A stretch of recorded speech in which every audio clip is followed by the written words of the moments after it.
এই ব্যবস্থাগুলো 2 নম্বর না দিত তাহলে বাংলাদেশে এই শিকার হতো না বা এরকম কিন্তু পাইতো না।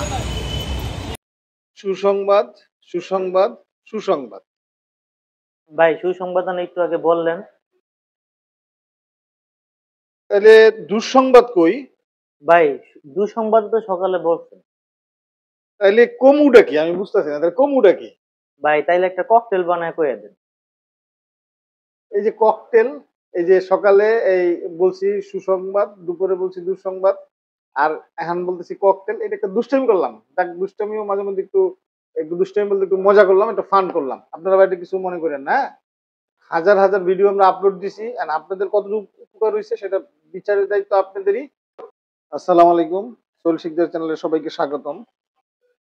আজকে কয়েকটা বিষয়ে আপনাদেরকে একটু কয়েকটা বিষয়ে কথা বলার জন্য আজকে হাজির হয়েছে। কালকে কালকে অবশ্য ছুটি আছে, আমারও কিছু কাজ টাজ একটু কম থাকবে কালকে অবশ্য, এই জন্য হয়তো কালকে হয়তো একটা ভিডিও এডিট করে আপনাদের মাঝে দিতে পারবো।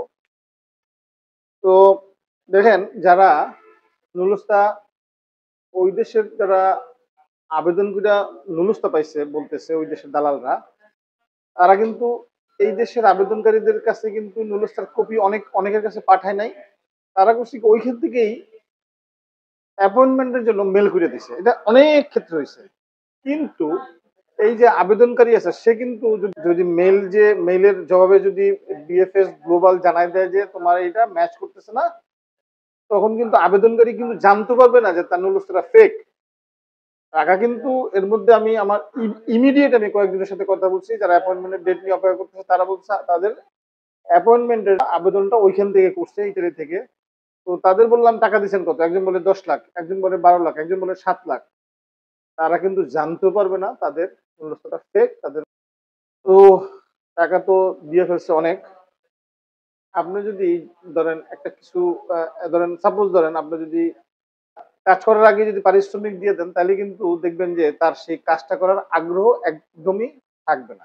এই জন্যই তো কাজ করার পরে সবসময় পারিশ্রমিকটা দেওয়া উচিত। এই তাহলে আগ্রহ থাকবে, এবং আগ্রহ থাকলে কাজটাও সুন্দরভাবে হবে। তো টাকা পয়সা কমায় কমায় দিয়েন। আমি সবাই সব ভিডিওতে বলি যে আহ, টাকা পয়সা চাপাই চাপাই দিয়েন। আমি গত রবিবার যখন আমি বিএফএস গ্লোবালে গেলাম, তখন কিন্তু দেখছিলাম যে নভেম্বর ডিসেম্বর মাসে কিছু সংখ্যক মানুষের রিশিডিউলের কারণে তাদের নুলুস্তার ডেট এবং আবার কিছু ক্ষেত্রে পাসপোর্টের ডেটও শেষ হয়ে গেছে। তো পাসপোর্টের ডেটটা যাদের শেষ হয়েছে তারাই লগিয়া বেকুব বলবো আমি, কারণ আমি সবসময় বলি নুলুস্তার আবেদন করার আগে একটা পাসপোর্ট আপনাদের 10 বছরের জমা দিলে সবচেয়ে ভালো। তো তাদের যদি কোনো কারণে পাসপোর্টের মেয়াদ শেষ হয়ে যায় তাহলে তার কপালটা খারাপ।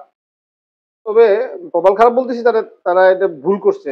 তাদের দীর্ঘমেয়াদী যে 5 বছর নাহলে 10 বছর মেয়াদী একটা পাসপোর্ট জমা দেওয়া উচিত ছিল। আমি কিন্তু এর আগেও বলছিলাম, এর মধ্যে আমার 2-1 ব্লগার ভাইরা বলছিল যে না ট্যুরিস্ট ভিসা হইতেছে। আমি কিন্তু বলতেছি যাদের প্রোফাইল ভালো না তারা আপাতত ট্যুরিস্ট ভিসা করেন না, কারণ ট্যুরিস্ট ভিসাটা এখন বেশিরভাগই নেগেটিভ হইতেছে।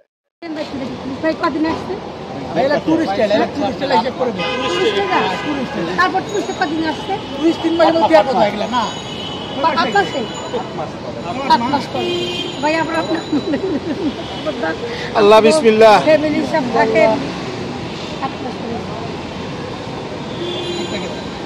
এটা কোন জায়গায় আসছে? হ্যাঁ, ইতালি। কোথায় এটা? ইটালি। ইতালি। তো এটা অনেকে যারা শুনছেন তারা হয়তো তাদের ভিসা ফিটা হয়তো সেভ হয়েছে। আপনারা এই আশেপাশের দেশগুলো ঘুরে একটু প্রোফাইলটা আপডেট করেন না। ট্যুরিস্ট ভিসা এর মধ্যে যা দিছে বেশিরভাগই রিজেক্ট হয়েছে, মানে যাদের একটু প্রোফাইলটা একটু দুর্বল আর কি। হ্যাঁ, তো আমার অ্যাডভাইস হলো যাদের প্রোফাইল আপগ্রেড করেন, তারপরে আপনার ট্যুরিস্ট ভিসার জন্য দাঁড়ান। আজকে আপনাদের ট্যুরিস্ট ভিসার বিষয়ে কয়েকটা কথা বলি। যেমন আমাদের দেশের কিছু ট্রাভেল এজেন্ট আছে, তারা এমন ভাবে চটকদার অ্যাডভার্টাইজ দেয় যে মনে হয় যে America, Canada, Japan, Australia, Schengen, UK এগুলো যাওয়া মনে হয় পান্তাবাদ। তারা তাদের কনসালটেন্সি ফি নেয় 10,000 টাকা। তো সবার পক্ষে কি এই সব ফার্স্ট ওয়ার্ল্ড কান্ট্রিতে ইজিভাবে যাওয়া সম্ভব না। তো আমি বলতেছি দেখেন আমার কিছু কিছু ভিডিও আছে আপনারা দেখেন, বাজেট ট্রাভেলিং করে আপনাদের ট্রাভেল প্রোফাইলটা বাড়ান। যেমন আপনারা সিঙ্গাপুর, মালয়েশিয়া, থাইল্যান্ড এই দেশের এই সবচেয়ে বাংলাদেশ থেকে পৃথিবীর যত দেশে আপনারা যাবেন এর চেয়ে সহজ এই 3টা দেশের মতো সহজ কোনো দেশের ভিসা এত সহজ নাই। আপনার যাইতে হবে না, ভিসা হয়ে চলে আসবে। এই 3 দেশ ঘুরলেন, তারপর আছে ইন্ডিয়া, নেপাল, আমাদের শ্রীলঙ্কা, মালদ্বীপ এইসব ঘুরলেন। সাথে যদি আর একটু সম্ভব হয় দুবাই যাবেন, উমরা করতে পারলে সম্ভব হলে উমরা করবেন।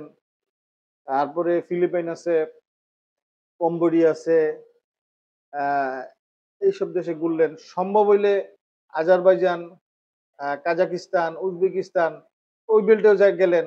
যদি সম্ভব হয় আস্তে আস্তে এগুলো ট্রাভেল প্রোফাইল আপডেট করেন। ওই চটকদার বিজ্ঞাপন দেখে বিশ্বাস না করে, কারণ আপনার নিজের ওজনটা তো মাপতে হবে যে আপনি টুরিস্ট ভিসা পাবেন। তার তো একটা মানদণ্ড আছে যে আমার এই ঘোরা আছে, ট্রাভেল প্রোফাইল এইটা, আমার ব্যাংকে এইটা আছে। মানে সবার ক্ষেত্রে এরকম হবে যে এরকম না, অনেকে আছে বিনা খালি ব্ল্যাঙ্ক পাসপোর্টেও টুরিস্ট ভিসা পায়। তো আপনারা এইসব দেশগুলো ঘুরে একটু নিজেদের প্রোফাইলটা আপডেট করেন। আমার সিঙ্গাপুর এবং মালয়েশিয়ায় কিছু ভিডিও আছে, সেগুলো আপনি দেখেন। এগুলো বাজেট, একদম বাজেট ট্রাভেলিং। আপনি খুব সস্তায় সিঙ্গাপুরে কোনখানে থাকবেন, মালয়েশিয়া সস্তায় কোনখানে থাকবেন, এগুলো আপনারা দেখবেন। দেখলে আপনারা যদি ঘুরতে যান তাহলে আপনাদের উপকার হবে, অবশ্যই উপকার হবে। 8 মাস পরে, যে 8 থেকে 9 মাস পরে।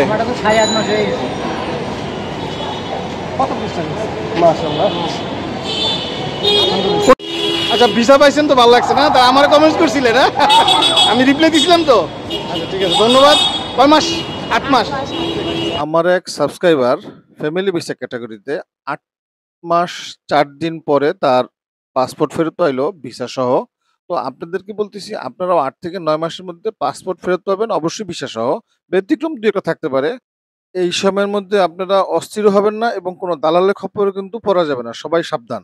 ইটালির ফ্লুসিনিয়া, ইটালিতে ধরেন আমরা যারা যাইতেছে ওয়ার্ক ভিসায় কিংবা ফ্যামিলি ভিসায় কিংবা ডোমেস্টিকের ভিসায় কিংবা স্পন্সর ভিসায়, ফ্লুসি ডিক্লেয়ার, কয়েকটা ধাপ বলি। ফ্লুসি